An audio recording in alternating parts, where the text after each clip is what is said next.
साथियों, आपका फिर से स्वागत है आपके अपने YouTube चैनल इंजन स्टडी 85 में।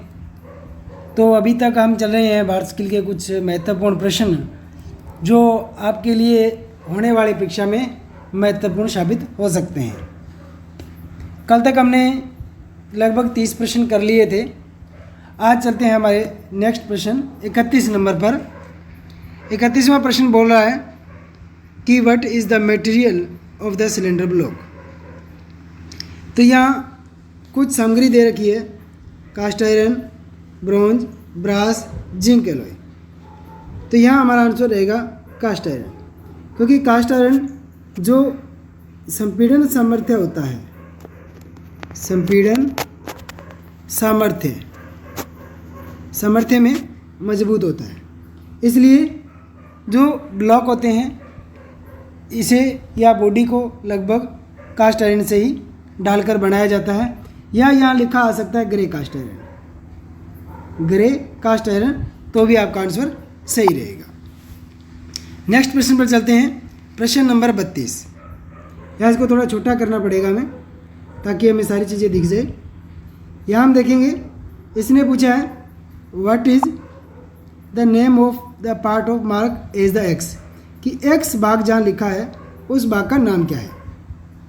तो मैंने आपको जैसे पूरी थ्योरी करवाई उसमें प्रत्येक भाग के मैंने आपको नाम बताए थे।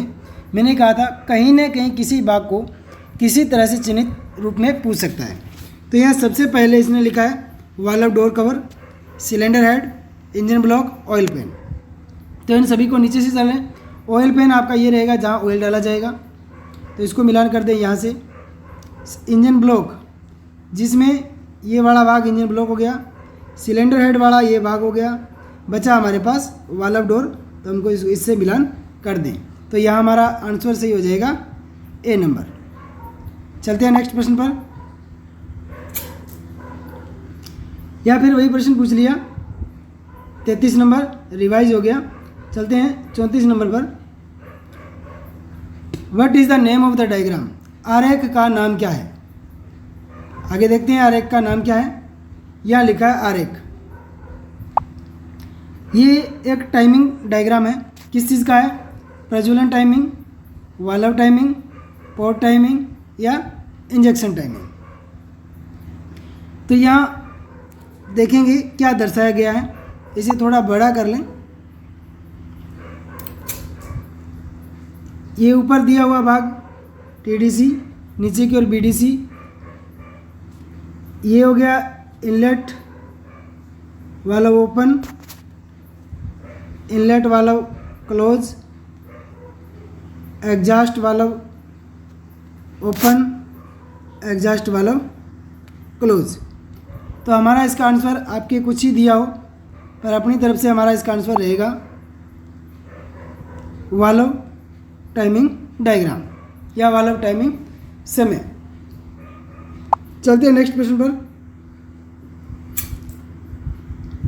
प्रश्न नंबर 35 है आपका कि what is the name of the part marked in x. फिर यहाँ एक्स का पूछ लिया, एक्स वाले भाग का नाम क्या है। तो हमने आपको करवाया था, सबसे पहले इनको देख लें। मेन जनरल मैंने बताए थे, जो क्रैंकशाफ्ट के ये बाहरी भाग जहाँ से ये सहारा जाता है, ये दोनों आ जाएंगे 4 नंबर में, मेन जनरल। आगे है बैलेंसिंग वेट आएगा इसका, ये वाला भाग कौन सा, ये जो वेब दे रखी हैं जिसे अपने बोला जाता है वेब, इसे बोल दिया जाता है बैलेंसिंग वेट। अब आगे देखेंगे अपने, इसमें क्या दिया है, सन की भुजा, मतलब कि क्रैंक आर्म। इसका बिल्कुल सही आंसर रहेगा क्या, क्रैंक। अभी जो प्रश्न चल रहा था उसका आंसर आएगा हमारा 35 का बी, क्रैंक भुजा। क्या आएगा, क्रैंक भुजा। एक बच गया था क्रैंक पिन वो भाग जहाँ हम कनेक्टिंग रोड को जोड़ते हैं। इसको कनेक्टिंग रोड का बड़ा सिरा जहाँ जुड़ता है उसको कहते हैं क्रैंक पिन। प्रश्न नंबर 36, 36 का लिखा है, एक्स का वही आ गया प्रश्न घूम फिर के कि एक्स भाग का नाम क्या है। तो यहाँ सभी भागों के नाम आप देख लें। सबसे पहले गजनपिन, मैं मिलान कर देता हूँ, ये गजनपिन रही। किंगपिन, किंगपिन यहाँ है नहीं, किंगपिन होता है किसके, स्टीयरिंग में, स्टीयरिंग में होता है किंगपिन। कनेक्टिंग रोड, ये कनेक्टिंग रोड रही। Piston pin hole, piston pin hole ये यहाँ आ जाएगा पिस्टन के। तो एक्स भाग का नाम पूछा, तो एक्स भाग के नाम में हमारा आंसर आ जाएगा ए नंबर, इसका करेक्ट आंसर है। नेक्स्ट प्रश्न देखते हैं, प्रश्न नंबर 37। क्या कह रहा है कि पिस्टन पिंस की सामग्री क्या है। Piston, what is the material of piston pin. जो पिस्टन पिन को हम 3 नाम से जानते हैं, एक पिस्टन पिन, गजन पिन और रिस्ट पिन। 3 नामों को आपने याद रखना है, कोई भी नाम पूछ लिया जाए आपका आंसर सही आना चाहिए। तो यहाँ इसका आंसर देखें क्या आएगा कि निकल क्रोमियम स्टील, कच्चे लोहे से नहीं बना सकते, ना हाई स्पीड से ना ब्रोंज से, तो हमारा आंसर रहेगा ए। चलते हैं अपने नेक्स्ट प्रश्न पर, प्रश्न नंबर 38। यहाँ फिर वही आ गया एक्स भाग का नाम। आपको सभी भागों के नाम पता होना चाहिए, पूरा का पूरा थ्योरी पढ़ो, ढंग से पढ़ो, ताकि आपको परीक्षा में किसी प्रकार की दिक्कत नहीं आए। यहाँ अपने देखेंगे कि इसका क्या आंसर आएगा। सबसे पहले ड्राई प्रोडक्ट है नहीं, हिलता हुआ स्पंज, हिलता हुआ स्पंज मतलब वाइब्रेशन डंपर। तो वाइब्रेशन डंपर को अपने कहाँ लगा लें, ज़्यादातर फ्लाई व्हील के सामने की ओर लगा होता है। फिर भी हम इसको देखेंगे, यहाँ आएगा फ्लाई व्हील, इसका आंसर करेक्ट आंसर आएगा fly wheel, answer number D आपका राइट रहेगा। 39 नंबर प्रश्न देखें, क्रैंक शाफ्ट के उत्पादन के लिए उपयोग की जाने वाली सामग्री क्या है। मतलब कि क्रैंक शाफ्ट जब बनाते हैं तो उसमें किस सामग्री का इस्तेमाल किया जाता है। तो वही हमारा आ जाएगा क्रोमियम, वेनेडियम, निकल, स्टील। नेक्स्ट प्रश्न, इसका आंसर आपका सही रहेगा ए। क्या साथियों, ए। तो आपसे फिर मैं रिक्वेस्ट कर रहा हूँ, अगर आपने हमारे चैनल को अभी तक सब्सक्राइब नहीं किया है तो सब्सक्राइब कर लें और बेल आइकन को ज़रूर दबा लें, ताकि नेक्स्ट अपलोड होने वाली वीडियो आपके पास सबसे पहले पहुँच सके, और अपने साथियों तक शेयर करें ताकि आने वाली परीक्षा में किसी प्रकार की किसी को कोई दिक्कत नहीं आए। जो कोई प्रश्न समझ में नहीं आए आप मेरे को कमेंट बॉक्स में लिखें, मैं आपका उसका हल तुरंत आपको उसका रिप्लाई दे दूंगा। यहाँ दिखा है बेरिंग का नाम क्या है। बेरिंग को आपने समझना है, इसके बेरिंग के 3 भाग होते हैं, इनर रेस, आउटर रेस और बॉल, इतने भाग होते हैं हमारे बेरिंग के। तो यहाँ हमने देखना है कि बेरिंग का कौन सा प्रकार पूछा है। तो यहाँ देखो आप, इसमें क्या बनाया गया है। बेरिंग के वैसे कई प्रकार होते हैं, बॉल बेरिंग होता है, निडल बेरिंग होता है, इस तरह से पतली पतली नलियाँ लगी होती है, रोलर बेरिंग होता है, टेपर रोलर बेरिंग होता है। तो हमें देखना है कि यहाँ कौन सा है। यहाँ क्या लगी हुई है, बॉल लगी हुई है। क्या लगी हुई है, बॉल। तो हमारा आंसर क्या आ जाएगा साथियों, ए नंबर, क्या, बॉल बेरिंग। आपने हर प्रश्न को पहले पढ़ना है, समझना है, उसके बाद आंसर देना है। प्रश्न नंबर 41 है, बेरिंग का नाम क्या है। फिर वही बेरिंग का नाम आ गया। तो यहाँ हमने देखना, अभी मैं आपको बता के गया हूँ कि ये कौन सा बेरिंग होना चाहिए, आपको पता होना चाहिए कि ये बेरिंग का प्रकार कौन सा है। जो मैंने अभी बताया था, जो इस तरह का बेरिंग होता है वो टेपर रोलर बेरिंग होता है। निडल बेरिंग सीधी एक पिन सी होगी इस तरह से, और रोलर बेरिंग सीधे होंगे, और बॉल बेरिंग मैंने कहा बॉल की तरह। तो इस तरह से आपको प्रत्येक प्रश्न का हल हर प्रश्न में आपको मिल जाएगा। प्रश्न नंबर 42 आ रहा है, पिस्टन बॉस के नीचे का हिस्से का नाम क्या होता है। पिस्टन बॉस के नीचे का हिस्से का नाम क्या होता है। तो हमें पता है ये हमारा एक पिस्टन है, यहाँ से थोड़ा सा भाग बढ़ा हुआ होता है पिस्टन का नीचे का। अब यहाँ अपने बात करें, इस तरह से एक पिस्टन शेप बना लें, यहाँ जहाँ रिंग डलते हैं वो कहलाता है ring section, ring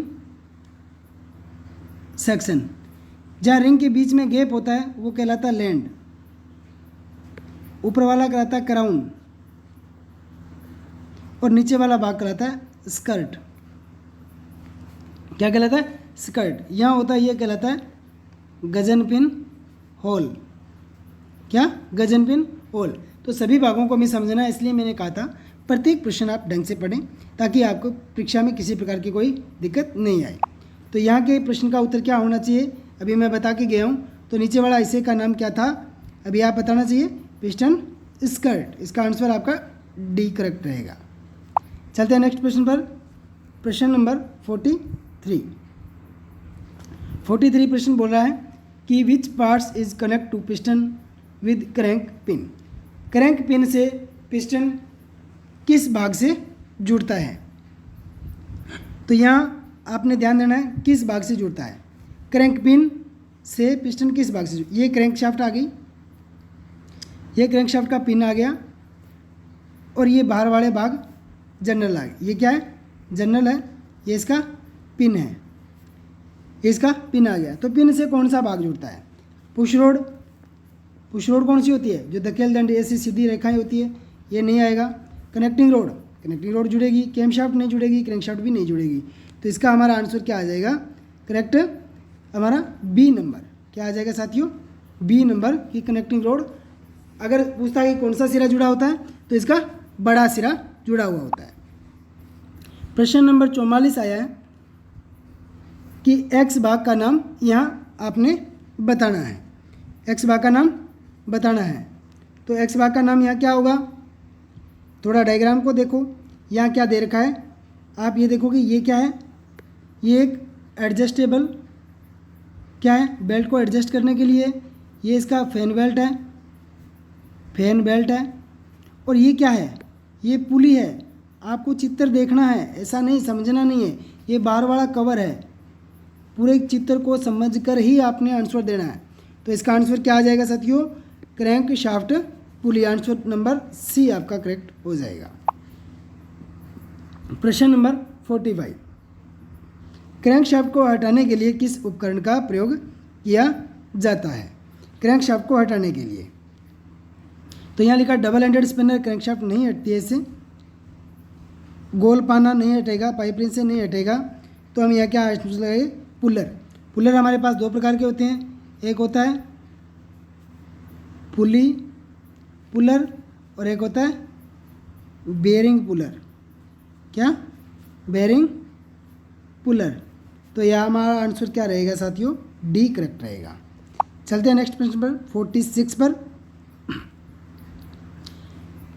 what is the material of inlet valve. ये आपने थ्योरी ध्यान से पढ़नी है, कई बार पूछ लेता है। इनलेट और एग्जॉस्ट दोनों वाल्व अलग अलग धातु से बनाए जाते हैं क्योंकि इनलेट का तापमान कम होता है और एग्जॉस्ट का तापमान ज़्यादा होता है। तो यहाँ हम देखेंगे कि 46 में इसने क्या पूछा है। तो 46 में पूछा है कि इनलेट का क्या होता है, तो निकल स्टील मिश्र धातु होगा। अगर क्रोमियम आए तो ये एग्जॉस्ट का आ जाएगा और ये हमारा इनलेट का आ गया। प्रश्न नंबर 47। ये व्यवस्था, अगर सबसे पहले आप इस वाल्व व्यवस्था को देखो। वाल्व व्यवस्था मैंने आपको बताई थी कितने प्रकार की? 4 प्रकार की।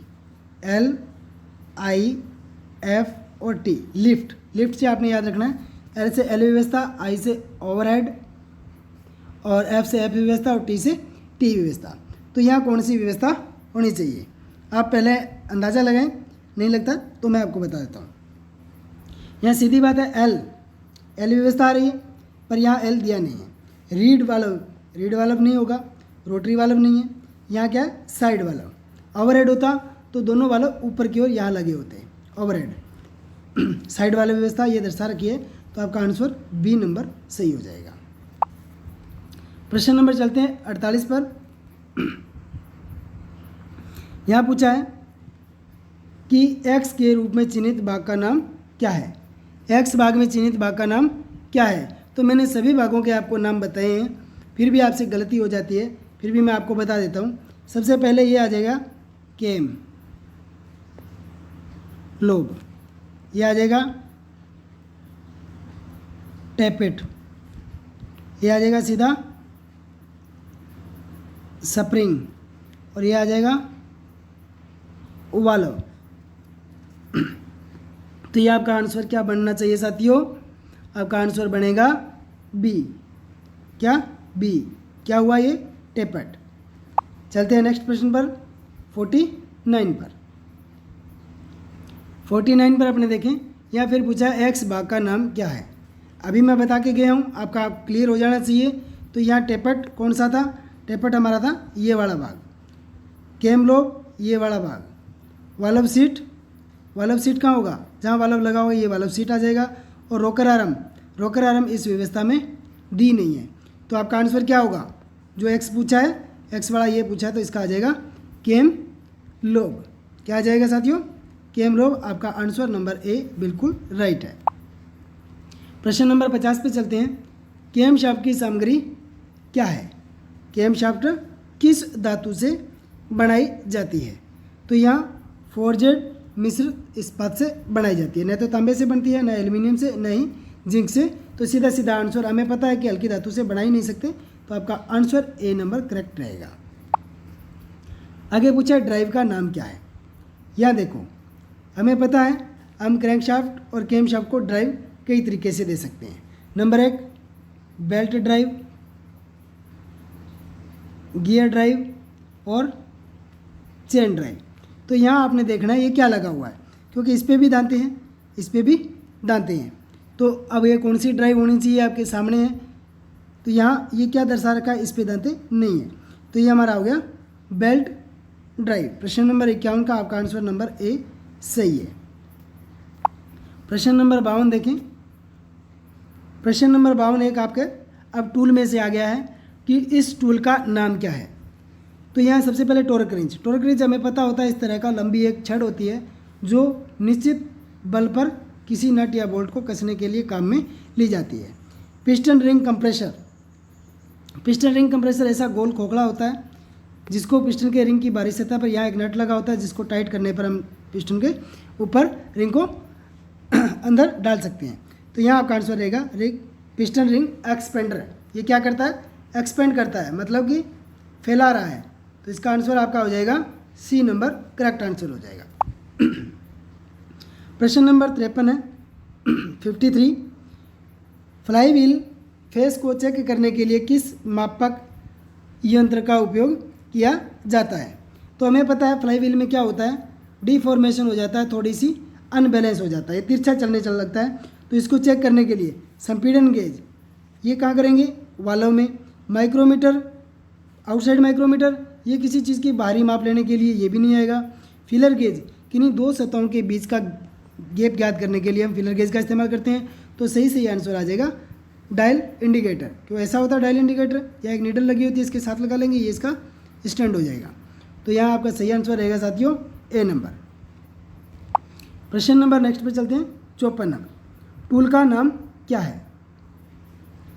यहाँ टूल का अभी हम पढ़ के गए हैं, फिर भी आपको बता दें कि प्रश्न का आंसर क्या होगा। यहाँ लिखा डायल प्रकार का टॉर्क रिंच। तो यहाँ कहीं डायल नहीं लगा, तो इसलिए डायल वाले पे क्या होता है, यहाँ एक डायल लगा होता जिस पे बल दर्शाता है। स्केल प्रकार का टॉर्क रिंच, स्केल लगा हुआ है, तो ये आपका आंसर बी नंबर सही होगा। रेचेट शाफ्ट प्रकार का टॉर्क रिंच ये भी नहीं है, और मरोड़ टॉर्क रिंच ये भी इसका आंसर नहीं है। तो आपका आंसर नंबर बी सही रहेगा। नेक्स्ट प्रश्न पे चलते हैं 55 नंबर पर। प्रश्न को ध्यान से देखें। अगर क्लास आपको अच्छी लगे शेयर करें, सब्सक्राइब करें दोस्तों में, सबसे ज़्यादा आपको फ़ायदा इन प्रश्नों का परीक्षा में होगा। तो यहाँ प्रश्न नंबर 55 है, टूल का नाम पूछा है। अभी हम पढ़ के गए हैं टूल क्या था। यहाँ ध्यान से देखें टूल क्या है, टॉर्क रिंच। यहाँ कहीं आपको टॉर्क रिंच दिखाई दे रहा है? नहीं दिखाई दे रहा। पिस्टन एक्सपेंडर, एक्सपेंडर कौन सा था? जो इस तरह से हमने बनाया था वो बड़ा एक्सपेंडर था। यहाँ आ गया पिस्टन रिंग कंप्रेसर, ये देखो मैंने जो बना के दिखाया था इस तरह से, ऐसा खोखला सा। तो यहाँ रिंग एक्सपेंडर, आपका आंसर नंबर सी राइट रहेगा। प्रश्न नंबर चलते हैं अपने 56 पर। 56 में प्रश्न का है, या ध्यान से देखें कि सिलेंडर के रिसाव की जांच करने के लिए किस उपकरण का उपयोग किया जाता है? सिलेंडर के रिसाव की जांच के लिए, सिलेंडर की रिसाव, अगर सिलेंडर में रिसाव होगा तो क्या होगा? उसका पूर्णतः दबाव नहीं बन पाएगा। कंप्रेशन गेज तो हम ऊपर की ओर लगा के चेक करते हैं कि उसका दबाव कितना, ये नहीं आएगा। डायल गेज भी नहीं आएगा, वायर गेज भी नहीं आएगा, ये तो वायर मापने के लिए। तो आपका आंसर सही रहेगा 56 का C number correct answer. 57 tapered clearance जांच के लिए किस उपकरण का प्रयोग किया जाता है? Depth gauge. डेप्थ गेज क्या कहता है? गहराई नापता है, ये नहीं आएगा। आगे है पिच गेज, ये पिच मापता है किसी थ्रेड की। फिलर गेज, अभी मैंने बताया था दो सतहों के बीच की दूरी को मापने के लिए फिलर गेज का इस्तेमाल करते हैं। तो यहाँ आंसर आपका सी सही रहेगा। और वायर गेज किसी वायर की मोटाई को मापता है। तो सही आंसर आपका रहेगा सी फिलर गेज। 58 नंबर प्रश्न है, पिस्टन के व्यास का पता लगाने के लिए किस मापक यंत्र का उपयोग किया जाता है? अब हमें पता था पिस्टन इस तरह का है, इसका व्यास मापना है तो बाहर से मापेंगे। तो सबसे पहला इनसाइड माइक्रोमीटर गलत हो जाएगा। डेप्थ माइक्रोमीटर गहराई मापेगा। 3 पॉइंट वाला अंदरूनी माप लेगा। तो आउटसाइड माइक्रोमीटर आपका सही आंसर हो जाएगा, आंसर नंबर सी। प्रश्न नंबर 59, क्रैंकशाफ्ट मुख्य जर्नल के व्यास को मापने के लिए किस उपकरण का प्रयोग किया जाता है? तो यहाँ आपने ध्यान देना है कि किस उपकरण का इस्तेमाल किया जाता है। तो वही आपका आंसर आ जाएगा जो पीछे आया था, आउटसाइड माइक्रो। इनसाइड से किसी ये क्रैंकशाफ्ट का एक जर्नल है, जैसे ये क्रैंकशाफ्ट बना लेते हैं। ये क्रैंकशाफ्ट का मैंने कहा था जो बाहरी भाग है, ये पिन हो गया, ये जनरल हो गया। यहाँ की ये कह रहा है कि इस मोटाई को मापना है। तो 3 पॉइंट नहीं नापेगा, मास्टर रिंग गेज भी नहीं नापेगा, इनसाइड नहीं नापेगा। तो आउटसाइड माइक्रोमीटर आपका आंसर सही रह जाएगा, बी नंबर। आज का अंतिम और लास्ट प्रश्न है, पिस्टन पिन के माध्यम से पिस्टन के साथ कौन जुड़ा रहता है? प्रश्न को पढ़ो फिर उसका आंसर दो, क्या आएगा? उत्तर बता देते हैं कि आज का इसका उत्तर रहेगा कनेक्टिंग रोड। ये है मेरा पिस्टन, ये कह रहा है पिस्टन पिन। यहाँ मैंने जो गजन पिन, पिस्टन पिन या रिस्ट पिन लगाई, उसके माध्यम से पिस्टन के साथ कौन जुड़ा रहता है? तो हमारी कनेक्टिंग रोड ही तो होगी ना। तो आज के लिए इतने, धन्यवाद दोस्तों। तो क्लास को ज़्यादा से ज़्यादा शेयर, सब्सक्राइब करें। तो आज के लिए इतना ही, धन्यवाद।